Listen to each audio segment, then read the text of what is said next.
apalah, saya cuba jawab soalan yang pertama. InsyaAllah dalam keadaan nanti kita hampir masuk syurga, tetapi sewaktu diingat ada orang berhutang dengan kita dan gagal bayar hutang tersebut, dan kita ada melafazkan aku tak halal dunia akhirat, apakah kesannya pada kita nanti? Jadi tentang orang berhutang dengan kita ni di akhirat, sebab itu ada dijelaskan dalam kitab Minhaj Ma'abidin, dinyatakan oleh Imam Ghazali, sekiranya kita ada hutang orang tak sempat bayar, tuan dia meninggal dunia, ataupun kita memang tak ada duit dah nak bayar, dulu masa nak meninggal, oh ini dah cari ayah akan bayar dekat you 1,000 je tak banyak, dapat duit 1,000, lepas tu kawan ni datang banyak kali dah datang, berpuing dah nak marah dah kawan ni datang minta duit, tak boleh, alah dapat duit tapi nak guna benda lain. Akhirnya sekali kita tak bayar, niat nak bayar, lepas tu baru tua-tua menyesal nak bayar, kawan tu dah tak ada lagi, dah pergi meninggalkan kita dahulu. Kemudian dia pun ada melafazkan aku tak halal dunia akhirat. Sudah, ini tak lepas macam ni. Dia tak lepas masa di alam barzah lagi tak lepas. Bila kita di alam barzah, kita sepatutnya dapat nikmat tergantung. Sebab itu kadang-kadang kita kena, sebab itu kata Imam Ghazali, naklah kamu bersedekah dulu, banyakkan sedekah. Nak cari tuan dia tak jumpa, tuan dia dah berpindah, tak duduk dah sebelah taman kita, tak duduk dah dulu, baik kita sekarang dah pindah, tak tahu pindah ke negeri mana, cari tak jumpa. Kata Imam Ghazali, naklah kamu banyakkan sedekah. Nak cari dia tak jumpa, kalau kita punya 1,000, sedekahlah sikit-sikit dia cukup 1,000, sedekah dekat surau, niat atas nama dia, niat atas nama orang yang kita berhutang. Dan sekiranya kita tak sedekah juga, tak mampu, dah jatuh bankrupt, kita tak mampu, maka dia akan nanti sebagaimana dijelaskan oleh Rasulullah SAW, kita lihat dalam hadis riwayat Muslim, pahala amal ibadat kita ni akan dipindahkan kepada orang tu tadi yang kita tak bayar hutang dia tu. Maknanya Allah ganti dengan pahala kita. Kalau pahala haji, ambil pahala haji kita beri dekat orang, dia pun tak sempat pergi haji tapi dapat pahala haji dia akan nak contoh. Ini benda-benda yang dijelaskan oleh Rasulullah SAW. Dan sikap kita, aku tak halal di dunia akhirat ni, terpulang pada masing-masing lah. Kita rasa kita tak boleh maaf, itu sebab dosa sama hamba. Kalau Rasulullah kata, kalau kamu dapat maafkan, kamu niat sedekah, itu lagi besar pahala dia. Itu terpulang pada kita lah. Kalau kita niat aku nak pahala besar lagi, tak apalah. Pernah berlaku pada sahabat Rasulullah SAW, saya lupa nama dia. Dia ni kaya, orang suka berhutang dengan dia. Satu hari dia tiap kali dia pergi jalan dekat pasar Madinah, semua orang lagi. Sebab orang lagi tak bayar hutang lagi. Dia bukan nak pergi minta hutang, nak jumpa kawan-kawan dan orang, semua kawan dia lagi, saudara mara dia lagi. Sebab dia kaya, dia bagi hutang. Akhirnya jumpa Rasulullah, ya Rasulullah, aku ada masalah pula. Aku bagi orang hutang nak kawan dengan aku. Aku pergi dia lagi, aku pergi orang ni lagi. Aku bukan nak tanya hutang, aku nak pergi ajak dia berborak, minum, sedekah. Dan dia kata Rasulullah, setiap orang berhutang dia lama-lama dia akan rasa malu kalau dia tak bayar. Aku tak perlu duit itu Rasulullah, duit aku dah cukup. Yang aku perlulah saudara se-Islam aku. Jadi apa yang lebih baik Rasulullah SAW? Kau halalkan. Dia pun istiharkan di dekat Masjid Nabawi. Hari ini aku halalkan semua orang yang berhutang dengan aku. Lepas tu ramai orang kawan dengan dia. Anak ceritanya dia perlu kawan. Anak ceritanya orang bila berhutang dengan orang ni, dia akan dah lagi. Jadi kita yang orang hutang, kita kadang-kadang macam mana kita tahu dia tak mampu, tunggulah dia mampu, dia baik. Ada setengah orang tu tak angkat telefon kan, dia ada duit, dia telefon balik tu, Ustaz saya datang ni, dah tahu nak bagi duit Ustaz, saya tak ingat lah. Nak cerita orang. Dan sebenarnya mohon penjelasan Ustaz hukum gabung puasa qada dan puasa 6 Syawal. Jadi dalam hal ini, hukum yang mengatakan boleh gabung puasa qada dan puasa 6 Syawal, itu pandangan yang paling lemah dalam mazhab Syafi'i, qaul dhaif. Jadi itu hanya pendapat, tidak bergantung pada nas. Jadi pendapat yang sahih bagi wanita ada dua pendapat, iaitu boleh kita qada dahulu kemudian buat puasa Syawal, ataupun kita tu buat puasa Syawal baru qada. Sebab wanita dia tempoh dia tak seperti lelaki. Lelaki kena qada dulu baru buat puasa Syawal. Jadi bagi wanita, lepas ada habis masuk hari kedua, ketiga, dia tak buat lagi yang qada, dia boleh terus puasa Syawal. Berdasarkan hadis riwayat Aisyah radhiyallahu anha, dijelaskan dalam mazhab Syafi'i boleh kita puasa dahulu bagi wanita, kemudian dia nak puasa qada. Jadi pendapat yang mengatakan boleh gabung niat itu, cuma katanya setengah ulama itu hanya dapat pahala kebetulan kodok jalan, tapi pahala Syawal tu kelebihan kita puasa Syawal tu nak dapat yang 6 tu tak. Sebab itu hanya pandangan, bukan dalil. Ini dipanggil pandangan yang sangat lemah dalam mazhab Syafi'i. Jadi kita kena ambil pandangan yang kuat. Dalam mazhab Syafi'i ada masyhur, arjah. Kita kena pegang yang masyhur. Pandangan masyhur dalam mazhab Syafi'i adalah puasa 6 dulu, lepas tu bawa kodok. Itu berdasarkan dalil. Itu yang penting, niat kita mesti kena ada dan dalil. Boleh, insyaAllah. Nak pakai pandangan yang ketiga tadi, yang pandangan doa yang tak salah lah, terpulang lah. Semua saya beritahu dari segi konteks kita beramal, kita kena lihat kekuatan dalil. Dan biasanya kita harus beramal mengikut mazhab atau mengikut nas Al-Quran dan hadis. Soalan kita beramal mengikut mazhab atau mengikut nas Al-Quran dan hadis. Jadi dalam hal ini kita kena faham konsep ada kita mula belajar sebagaimana kata para ulama, mazhab ialah wasilah untuk kamu memahami hukum. Kena tak? Wasilah untuk memahami hukum. Kita belajar ikut mazhab ni wasilah untuk memahami hukum. Jadi orang kita salah, dia belajar fiqh, dia belajar apa, dia belajar ikut mazhab tetapi jadi bergaduh. Oh, kamu tak betul, kamu tak betul. Dia wasilah untuk memahami hukum. Tapi kita jumpa dalam Al-Quran hadis, dan apabila kita tengok dalam mazhab Hambali, Maliki, semua yang Ahlussunnah Jemaah, dia pun dalam Al-Quran hadis, maka di situlah wasilah untuk memahami hukum, untuk kita melapang dada. Tetapi tak jadi begitu dalam masyarakat kita. Jadi bergaduh. Sehingga ustaz sendiri pun ada juga yang bergaduh dalam hal ini. Tak sepatutnya berlaku, sebab kita kena faham konsep dasar di mana mazhab ini ialah untuk kamu memahami hukum. Apa dia punya teori-teori disusun untuk memahami hukum. Yang ini pun susun, ini susun. Kita tak suruh bergaduh. Tak ada ulama suruh bergaduh. Yang masalah yang bergaduh itu. Sebab bila jadi begitu ialah bila masuk kurun keempat hijrah, kurun kelima hijrah, itu zaman bergaduh mazhab timbul. Yang di school of thought ni kata aku yang terbaik. Pada zaman sebelum itu tak ada. Jadi kemudian cuba dipulihkan balik oleh ulama pada kurun ke-6, kurun ke-7 ulama nak pulih balik supaya tak bergaduh. Tapi padahal bila penyakit itu dah menyebab maka berlaku. Jadi dalam hal ini kata Imam Syafi'i, sekiranya pandangan aku bercanggah dengan Al-Quran dan hadis, hendaklah kamu letak di dinding pandangan aku, kamu kena pegang Al-Quran dan hadis. Jadi pandangan mazhab, sekiranya pandangan mazhab bercanggah dengan Al-Quran dan hadis, pandangan mazhab kena letak ke tepi, letak dahulukan Al-Quran dan hadis. Itu pesan Imam Syafi'i kepada anak murid dia sekiranya berlaku. Jangan kamu berhujah, kata Imam Syafi'i. Pernah berlaku zaman Imam Syafi'i, apabila Imam Syafi'i berhujah, Imam Syafi'i baca hadis, dia sebut qala, orang ni kata, ulama ni kata, ulama tu kata. Last sekali Imam Syafi'i kata apa? Sekiranya ulama tu semua hidup, dia akan marah pada kamu, sebab kamu menggunakan hujah dia untuk lawan Al-Quran dan hadis. Sebab kemungkinan waktu itu dia tak jumpa hadis, sebab hadis kan betul orang banyak. Itu kita jangan tengok menyebabkan timbul permusuhan sama kita. Itu bukan cara kita. Kita belajar adalah untuk memahami hukum, bukan kita belajar untuk menghukum orang. Ini banyak nak menghukum orang. Kita bukan penghukum. Dia tahu sikit ini yang ustaz cakap, balik orang, kau buat ini salah, ustaz dah cakap. Jangan kita hukum orang, kita menerangkan pada orang. Juga dia fikirlah, salah dia nak ikut dan ikut, itu hak dia.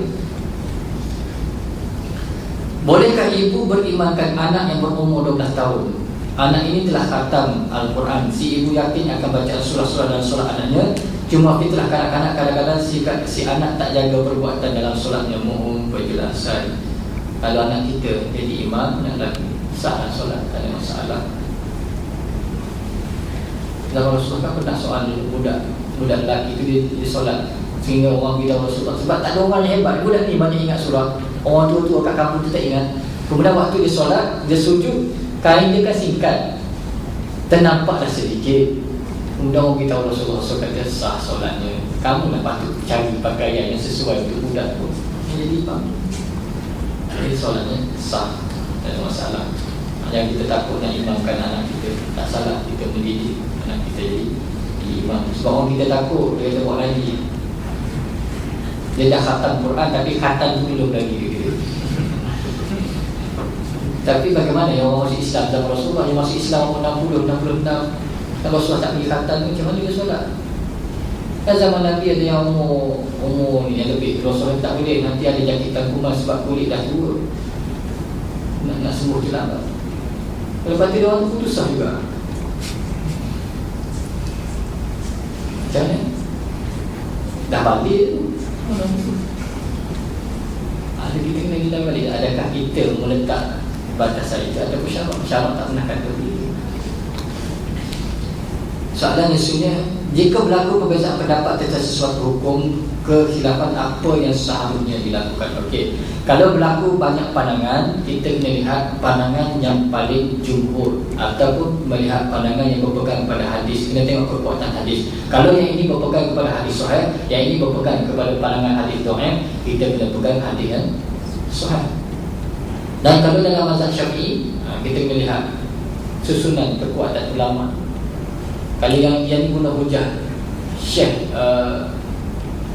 Hajar Al-Haytami berdepan dengan pandangan Imam Nawawi, kita kena beri Imam Nawawi. Kita kena tengok tabaqah Syafi'i pula, kekuatan hujah dalam kalangan ulama. Tahu dan belajar pula ini pula. Sebab itu, sebab kita sekarang express sebab tengok dalam internet je. Okay, kita pun nak hukum tak. Kita kena belajar takhriful al-usul, susu gaduh bagaimana nak boleh keluar dari satu hukum. Itu kena ada. Kena belajar teori itu dulu baru dia, sebab kita kena belajar usul fiqh, lepas usul fiqh takhriful al-usul, lepas tu baru fiqh, lepas tu baru kita belajar qawaidul fiqh. Kita daripada kanak-kanak sampai dewasa kita belajar fiqh je. Asas yang dua ni kita tak belajar lah, sebab ini yang asas. Orang yang belajar takhriful ialah untuk menjadi mufti. Saya dulu belajar satu semester takhriful wajib ambil sebab saya ambil usul fiqh. Belajar kitab tua Imam Zanjani, Imam Zanjani, itu salah satu kitab mazhab Syafi'i. Bagaimana persisihan itu timbul tetapi tak bergaduh dalam zaman itu. Dalam zaman Imam Syafi'i itu pandangan Hanafi Syafi'i bertemu, tetapi dia orang tak bergaduh. Yang bergaduh orang awam cukup bergaduh. Ulama tak suruh bergaduh. Itu. Dan bila kita lihat kedua yang menggunakan dalil yang sahih dan ada dua pendapat ulama, maka tak salah. Contohlah, kalau kita bercakap tentang batal tak batal sentuh lelaki perempuan, kedua-dua itu pandangan sahabat. Pandangan itu kalau kita lihat semuanya datang daripada pandangan sahabat. Ibnu Mas'ud mengatakan sentuh batal, Ibnu Abbas kata sentuh tak batal. Imam Syafi'i pakai pandangan Ibnu Mas'ud. Tiga imam lagi pakai pandangan Ibnu Abbas. Salah tu. Kedua tu, dua sahabat tu 10 yang dijamin syurga. Yang kita bergaduh huri-huri tak nak pergi haji dunia, nak ambil air semayang kebal, nak ambil dunia. Kenapa kita tak pakai pandangan Syafi'i yang kedua, qaul maqabil asr? Kan pandangan mazhab Syafi'i yang kedua. Sekarang tak wajib dah pakai pandangan itu, dah beritahu kepada jemaah qaul maqabil asr. Qaul maqabil asr mengatakan anda dalam keadaan darurat tak batal untuk kamu sebab tu kamu tahu kita sentuh. Kan ada pandangan dalam mazhab Syafi'i, kenapa tak ambil yang ini? Nak ceritanya kita, kita suka yang bergaduh. Kita tak suka cari jalan aku tenang, kau tenang. Sebagaimana katanya dan kitab tafsir mana dijelaskan oleh ulama, katanya Syekh Rasyid itu, kita kena letak satu kaedah dari kita saling bekerjasama dalam hal yang kita sepakati dan kita saling memahami dalam hal yang kita bersisih. Yang sama-sama, okey, kita setuju. Yang kita bersisih saling memahami, tak apalah, kau nak pakai pandangannya, pakai. Tapi jangan kita hebohkan jadi bergaduh sama kita, itu bukan kerja kita, tak baik. Kita boleh beramal dada. Kena belajar lapar dada. Kau nak kata salah, you berapa kali kena kata salah. Ustaz bawa ajaran apa tak betul, diam je. Ya, itu hak dia nak kata. Lepas dia datang ke depan, macam mana Ustaz? Saya kata, kau dia kata belakang, kata begini, biasalah. Saya halalkan lah. Tak baik saya nak dendam, tak ada kaitan. Kita doakan ya Allah, berilah petunjuk kepada dia. Dan kemudian pandangan isunya, budaya vendor beri hamper, jemput buka puasa dan rumah terbuka. Macam mana ni? Contoh syarikat tu lah, kan? Sebab saya pun terlibat syarikat juga ni banyak kan. Kita buku-buku sekolah kan nak bagi cetak, sekali datang kata syarikat masuk dia, macam-macam dia punya penyakit dia. Jadi setiap kali datang tu saya cakap kat kawan saya, jangan turun. Siapa turun kena. Sebab dia dah biasalah orang kan. Jadi dia kata jemput buka puasa, jemput ni, datang ustaz kat hotel kami dah beli satu meja untuk buka puasa. Saya kata boleh, dengan syarat buat surat dan panggil semua, bukan 2-3 orang saja. Yang benda tu. Dan macam rumah terbuka kita pergilah sebagai adat ziarah, tapi jangan menaruh. Macam pernah berlaku pada seorang, dia telefon saya daripada Jabatan Perikanan. Dia kata macam mana ustaz, dia ada dulu satu projek, dia pergi raya rumah Tokek, bagi ampau di raya. Dia kata salam, ini ampau, terima kasih lah, datang raya rumah saya bagi. Dia kata dia masuk poket, dia rasa macam sebab salah. Dia buka balik, cek RM5,000. Dia telefon, ustaz boleh ambil tak? Kalau tak kena awak duduk jawatan ini, kita akan bagi. Kan pernah berlaku sama Rasulullah. Rasulullah kata, sekiranya kamu tak duduk jawatan itu, adakah Allah akan bagi sedekah pada kamu duit sebanyak ini? Jadi Rasulullah dah kata, Rasulullah kata apa? Walai, celaka bagi orang yang ambil itu, sebab kamu dah dibayar gaji, kata Rasulullah. Jadi dia pun, saya kata pulang balik, dia pergi semula, dia hantar balik. Jadi ada seorang pengarah keuangan telefon saya, macam mana ustaz, saya dah beli satu projek, dia datang bawa rantai yang nilai RM10,000. Terima ustaz, hantar balik. Jangan terima. Macam handphone ni, kalau makanan tu tengok nilai dia lah. Kalau bawah RM20 di bawah pada RM170, tak ada apa lah. Jangan terpengaruh, dia banyak pakai handphone, aku nak bagi projek kat dia, itu salah, dia dah suara. Tak ada nilai apa yang kamu bagi pada aku. Pernah jadi pada kawan saya seorang pengarang, kita bagi tender untuk hantar buku untuk suruh Sarawak. Satu Sarawak kita dapat berapa juta. Okay, dia datang hantar handphone. No. Kita telefon dia, datang ambil balik. Tolong datang ambil balik. Jadi tak nak ambil, kami memang sedekah dekat ni jabatan ni, tak. Okay, kalau awak tak nak, kalau awak niat ambil tak apa. Kami niat sekarang, boleh tak? Kami niat sedekah semua handphone ni hantar pada anak yatim atas nama syarikat awak. Dia kata kenapa nak buat begitu? Tak, kami akan buat begitu. Jadi saya buat kawan saya, kita hantar pada anak yatim sumbangan daripada syarikat itu. Takut subhan. Hati-hati. Itu Nabi dah pesan kepada kita, sebab kamu telah dibayar gaji dan kamu tidak ada hak untuk menerima hadiah kecuali sebab kamu pencing. Kalau kamu pencing, kata Imam Ghazali dan kita yang penting, kita dah berhenti kerja tetapi pengaruh masih ada dengan orang-orang yang kita kan nak pencing, kita pun letak kawan-kawan kita, apa naik pangkat sampai ini, nanti aku pencing mudah aja aku. Kalau kita datang, kawan ni betul hutang budi pada kita, tak apalah aku bagi kita.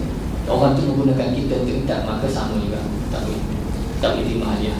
Sebab dia masih nak menggunakan kita walaupun kita sedang pencing. Boleh? InsyaAllah.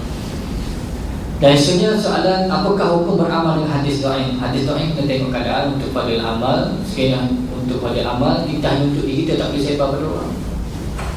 Ada hadis do'ain yang memang tak boleh beramal, yang sangat do'ain tak boleh beramal. Kalau pada amal, kita untuk diri kita, dan tak boleh kata wajib pada orang lain. Itu saya sebab hadis do'ain ini dia perlu sampai taraf yang sahih, sanad dia dilalui oleh para ulama. Yang penting, mohon pandangan Ustaz tentang segelintir golongan yang mudah menuduh orang Wahabi. Jangan mudah menuduh orang. Jadi sebenarnya masalah kita suka menuduh Wahabi ni ialah bila kita rasa perbezaan pendapat sebenarnya. Jadi saya lihat kajian yang berlaku ni, bila berbeza pendapat sikit, orang ni tak sama pendapat kita, Wahabi. Berlaku juga kepada dalam kalangan golongan agama. Dia mengajar orang untuk mengata, dia pula sungguh-sungguh mengata dalam ceramah. Yang betul lah itu. Kita mendidik orang. Dan jangan cepat melego. Sebab itu kata Imam Ghazali rahimahullah, kalau kita lihat dalam kitab Minhaj ini, dosa yang sesama manusia yang kelima di kitab lima ini, jangan cepat kamu menuduh seseorang itu sesat, jangan kamu cepat menuduh orang itu bid'ah, jangan kamu cepat menuduh orang itu kafir. Tiga perkara ini melibat dosa sama hamba. Dan sekiranya kamu terlepas kata mengatakan orang itu kita memberi label, sebenarnya dia bukan, saya pun pernah kena Wahabi juga saya. Saya bincang dengan penolong mufti wilayah tidak dia. Bila masuk ustaz jadi Wahabi kan tak tahu dah. Ada surat sampai mengajar dia Solihin jadi Wahabi, saya tak tahu. Kalau ceritanya, bila benda tu jadi, kata Imam Ghazali, sekiranya kamu menuduh orang tu dan orang tu tidak, tak lepas dia.